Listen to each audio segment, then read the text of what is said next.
We are here on the beach where a giant shark has just eaten a girl swimmer. Well, Mr. Jaws, how was it? Dynamite! And what did she say when you grabbed her? Please, mister, please.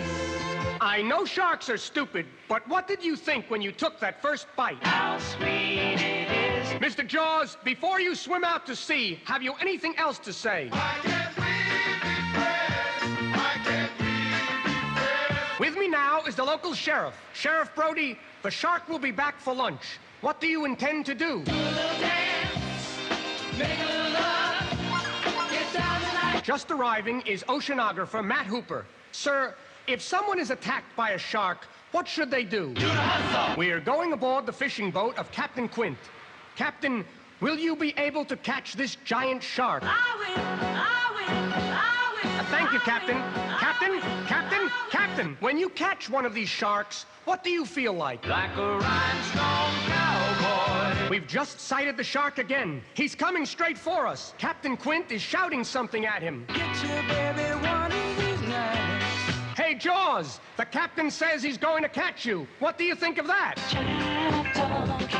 Uh-oh, here he comes again. They've hit him. Mr. Jaws, why doesn't anything seem to hurt you? Big boys don't cry. Big boys don't cry. He's coming right onto the boat. Mr. Jaws, why are you grabbing my hand? Wouldn't you give your hand to a friend? No, wait, Mr. Jaws, that's not the way this record is supposed to end. Help! Help!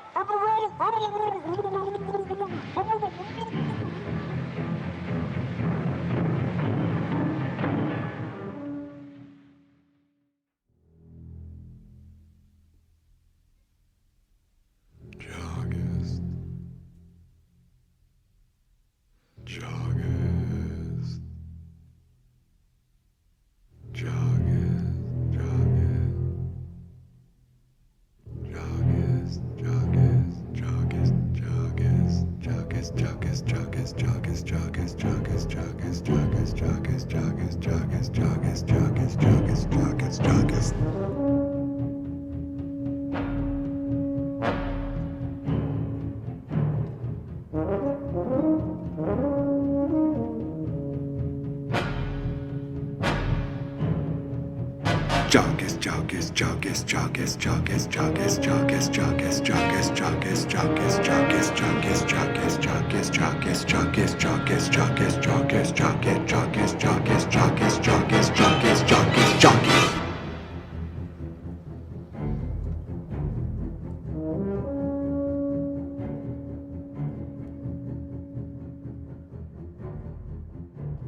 JAWGUST, it is JAWGUST, where I will be watching Jaws each day.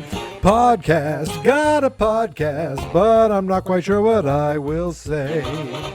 The choice of this time might give you pause, 'cause it has nothing to do with Jaws. JAWGUST, it is JAWGUST, where every day I will watch Jaws and talk about Jaws. It helps if you like Jaws.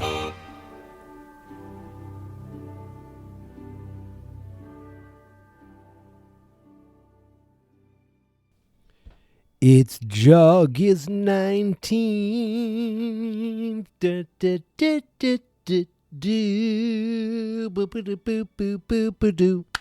Boop, boop, boop, boop, beep, bop, boop, do. 19 days. 19 days. 19 days of watching Jaws in a row. And right now, you're in the middle of my 19th day of talking about Jaws in a row. I watched Jaws very early this morning, but I didn't get to talking about it until very late this evening. But that's okay. It's not like I forgot the movie I watched. When you watch a movie 19 times, you realize that, you don't have to record right after it. It's pretty fresh in your head. It's the only thing that's fresh in your head that's going on. But guess what? Guess what? I still have notes, still have things that I haven't discussed. And I'm still seeing things. I noticed something today that I just never noticed, and yet I saw it 1,000 times. When you first go into Quint's cabin, is that like a paper mache shark on the wall? It looks almost cartoonish. It's a cool looking shark, but it's almost you'd have to duck not to hit it. It's not real. It looks like some sort of craft. Did someone give that to Quint because they saved his life? Did Quint make that himself? I'm curious, but I thought that was a pretty cool kind of thing that I was like, oh my God, I didn't notice this until today, 19 days. What the hell? Also, real quick, I wanted to talk about the beginning of this, what you heard. You're probably like, what in the hell is this? That is something I found on YouTube called Mr. Jaws. It was a record created by a producer and I guess some sort of comedian or something, record producer named Dickie Goodman. And he would make these kind of things where he'd take a song, or he'd ask questions and answer it with hits of the day, I guess. And I remember, swear to God, my brother and I would do this using old tapes from the early 80s, like Aussie tapes. We'd be like, hey, Santa Claus, where are you going? Over the mountain. That's basically what he did. It's very corny, very cheesy, and very 1975. And the fact that it's 1975, meaning he was like, whoa, Jaws is a hit. I need to very quickly parody this. It seems like that's what he did for most of his time I didn't really read him. He made parody songs in the 50s and 60s, I guess. And this was in 75. And I just went through his Wikipedia page, and apparently he shot himself in 1989. So we're going to change the subject now to something much less depressing. And that is, number one, Jaws is awesome. And number two, my friend is a liar. So if you heard the episode where I had Chris on, we were talking about his stepbrother, who's pretty much like my best friend. I've known this guy since I was 3 years old. And he was the one who was telling me that he was taking his kids to a drive-in theater at this fairground to go see Jaws. And when I asked him to send me a picture of the projector, he sent me a blank screen. And then I asked for another one. He said, oh, here's a cool one. And it's he asked me, I wanted the screen, not the projector. He took a picture of the projector booth, and it looked like it was a screenshot from someone else's picture. And you know why it looked like a screenshot from someone else's picture? Because it was. And you know why? Because he never went. He bought the tickets. His daughter backed out. And typical for this guy, planned on going, did not go. And so while I'm asking for things, he is probably laughing with his son, busting my balls, sending me dumb pictures that almost look real. And I was getting annoyed that he wasn't sending me a good picture. So I stopped asking. But in truth, he was doing it on purpose to me. And he calls himself the major Jaws fan. Meanwhile, Chris, who was on the episode with me, who took the time, the respect for Jaws to actually come on the show, guess where he is right now? He is in Amity right now. I know most people like to call it, quote unquote, Martha's Vineyard. That's fine. But he is in Amity right now. And hopefully he'll find some cool pictures that then I will then steal from him and tweet out. But that is a level of dedication to Jaws, to this podcast, and to me that my quote-unquote friend just doesn't have. And if he's listening to this, if he learned with his little tiny hobbit fingers how to turn on a podcast and he's listening to this, I hope it makes him cry. Okay, back to Jaws. Now, I want to go through some of my notes. This is a pretty much a note day, okay? But tomorrow night, August 20th, okay? Get ready because we're going to have another guest on the show, another Jaws fan, a man I've known for over 25 years. I went to high school with him. And the fact that we graduated from high school 26 years ago means that I've known him even longer than that. Math, isn't always my favorite thing. So we'll ignore that. But my friend Eric will be on the show, JAWGUST, tomorrow night. Now, I already kind of blew the quiz off with Chris. And I'm pretty sure Eric's listened to that, so I don't know if I can come up with 10 more questions. We might just, I guess what the term is, shoot the shit about Jaws for as long as we can. So tomorrow night, Eric, tonight, let's go over some notes. I have this written down, and I don't think I've ever commented on it. Brody's line. It's only an island if you look at it from the water. I wrote down that feels poetic. It kind of does. When it's like Hooper says that makes a lot of sense. Well, guess what? It does. If you don't leave the island, then you're just on land, and there's water out there. Doesn't matter if the water's in front of you, or behind you, or next to you, or you're on land. So who cares? It's a big enough island that. Who cares that there was water on there? I mean, if you have to leave or you have to go warn some Boy Scouts about something on a barge with Charlie, then, of course, you have to deal with the water. For someone who hates the water, he did okay on that barge. He wasn't as nervous as I thought he would be. Now, here's another thing. The fishermen, right? We all know that Mrs. Kittner offered them $3,000. Is that $3,000 on the shark for the shark? I can't even do it. But when the fishermen are out there, I swear to God, it sounds like one of them says $8,000 divided 4 ways is what? Now I've listened to this over and over and over again, and I swear I hear $8,000 divided 4 ways is what? Now HBO's captions says $3,000 divided 4 ways is what? And it's definitely supposed to be 3,000. And you think this wasn't someone yelling, right? This was done later. This is ADR. Which is, I learned today, additional dialogue recording. This is voice. This is added afterwards, right? Listen to this. Now, $8,000 divided 4 ways is what? You go into something with a plan and then you listen to it again. And by that point, you're like, oh, well, I'm not going to edit it out.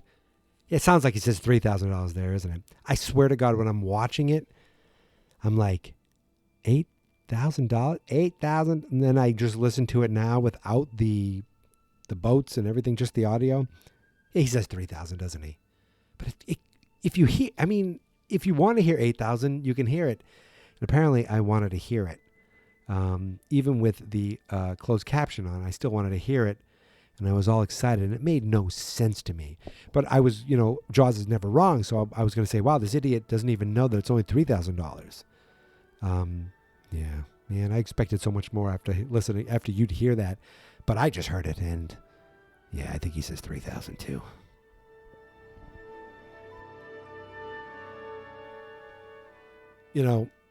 Quint is hell-bent on hunting down and killing as many sharks as he possibly can.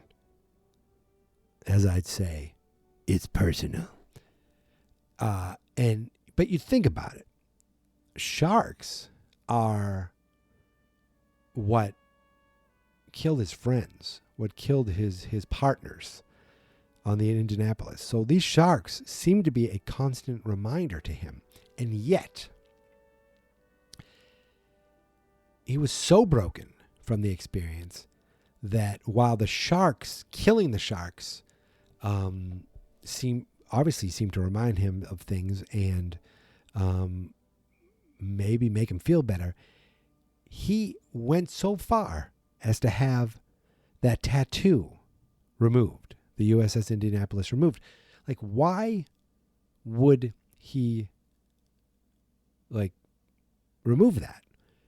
Because it's a constant reminder of his friends. And yet, aren't the sharks that he kills also a constant reminder? Maybe it's just like it was too many memories. He had to have that tattoo removed, but it didn't end his hatred of the evil shark. Remember when Brody hung up on the medical examiner and wanted Polly to get a list of all the water activities that the town fathers had planned for that weekend? He is ready to leave. He's on a rush to leave the office. Where was he going? Where was Brody going? You're going to say, oh, he was going to the art supply store to get the stuff to make the signs.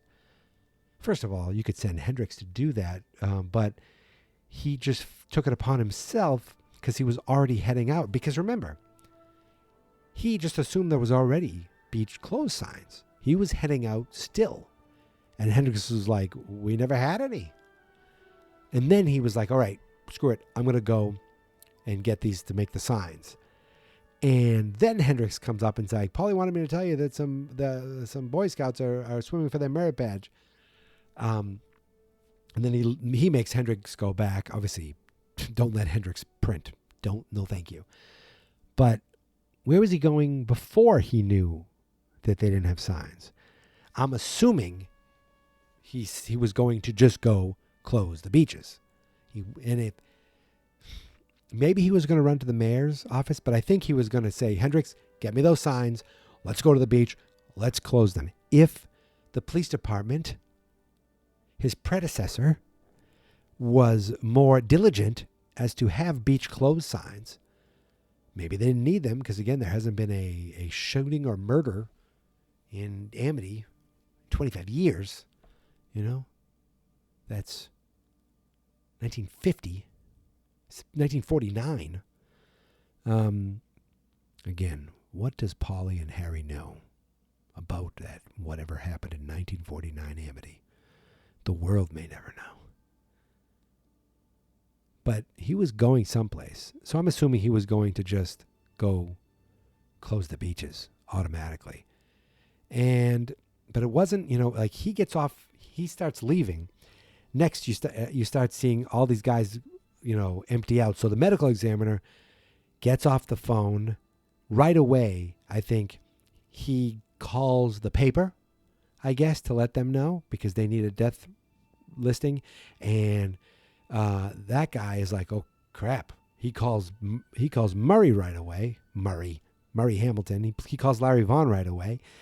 And they all head on. They're like, we got to get to Martin. He can't close the beaches because, technically you need a civic ordinance to do that. But yeah, I wrote that down. Where was Brody going before he knew they didn't have beach closed signs? And it's another one where I just answered the question myself. He was going to grab those signs that they thought they already had and go close the beaches. And he was going to bring the signs back, have Polly make them up, then go close the beaches. It was because of those Boy Scouts that he had to leave in the first place. But then again, if the Boy Scouts weren't there, Mayor Vaughn would have probably caught him in the streets while those kids were playing music, the little marching band, and they would have had their conversation there. It still would have happened. It's just the mayor had to waste gas getting out to tell Martin that he was going to close the beaches on his own authority. It's like, what other authority does he need? Oh, Chief Brody, if you only took that authority and closed the beaches as you said you would have, you would avoid what came next. And you would avoid this. The following is a paid advertisement from the law offices of Den Herder and Charles.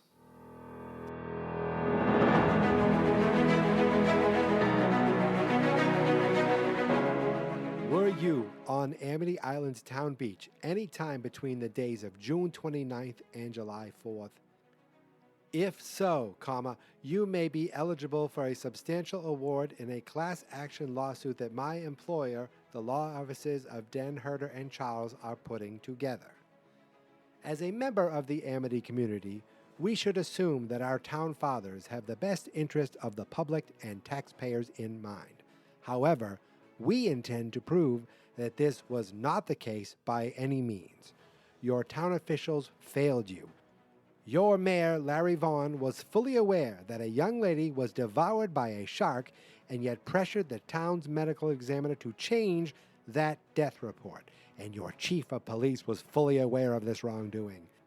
It was not until the young Kittner boy was chewed to pieces that the rest of the town even knew that there was a shark in the vicinity.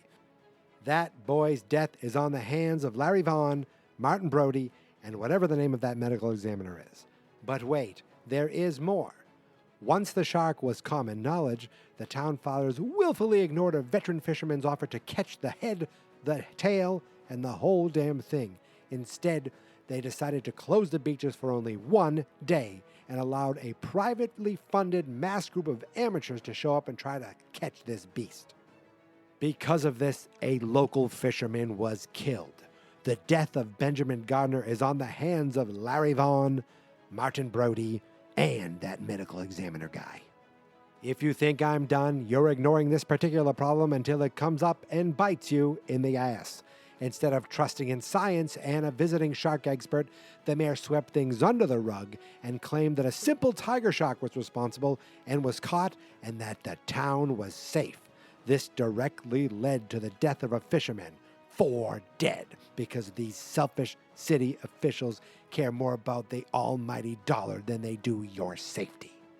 In fact, it was not until the chief of police's son was quote-unquote mildly shocked by the shark that they even took action, at the cost of you taxpayers no less, to finally hire that same fisherman to catch the shark. They set sail this morning about 1 week too late, and in that time, 4 people and 1 dog are dead. Were you on the beach on any of those days? Did you suffer from sadness, depression? Are you afraid to go in the water? Were you trampled, or have you had your raft stolen? If so, please contact the law offices of Den Herder and Charles. We want to get you what you deserve. Please email lawsuit@fansnotexperts.com to make sure that you are part of this lawsuit, that you are part of justice, and that you get what you deserve.